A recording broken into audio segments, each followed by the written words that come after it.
તે હું લઈ ગયો આમ તપેલી ફૂટેલી જોઈ પણ કેવી કહેવરાય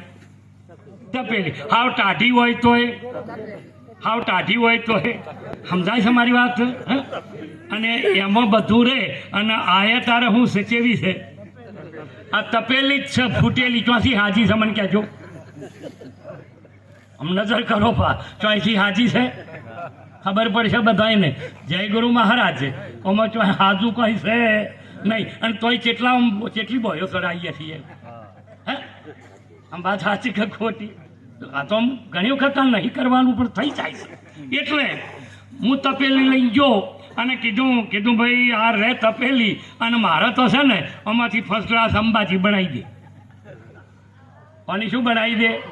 અંબાજી બનાવી દે એને મારા વાલા 2-4 ઠપકા મારા પેલી હથોડીના અને પછી એને તવામાં નોખી અને તૈયાર કરી અને ડાયમાં નોખી અને મને આલી કે લ્યો અંબાજી અને અંબાજી થઈ જાય હું લઈને ઘેર ગયો એટલે મારા ઘેરથી કે આવું હું બનાવીને લાયા છો કોનુડો લાવવો તો રોમ લાવવા હતા તમે આર્ય લઈને આવ્યા હા આર્ય લઈને આવ્યા એટલે મને એમ શું કીધું તાર તો ગજબ કર્યો હું ફેર લઈ ગયો અને જઈને કીધું લે ભાઈ અમારો ઝઘડો થાય છે તે તાર મારે તો કોનુડો લાય ને કે રોમ લાય એવું કોક લાય ક્યારે એ લાવી દઉં એમાં શું એને તરત પાછું એનું એ નોશું તવામાં શું નોશું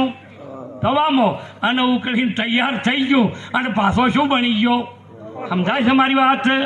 આ અને ચોક તવામાં નોખજો બા તો આનો આ કોનુડા પશુ કી પનિયા બને નરકા કચ્છો ન હોય નર જો કરણી કરે તો નર નારાયણ હોય આનો આ જ પરમાત્મા તમારા સિવાય પછી બીજો કોઈ નહીં હોય ને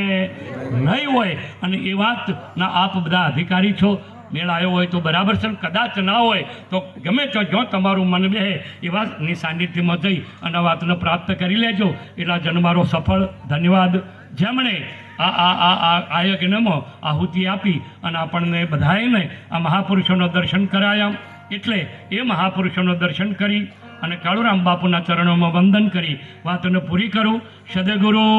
મહારાજ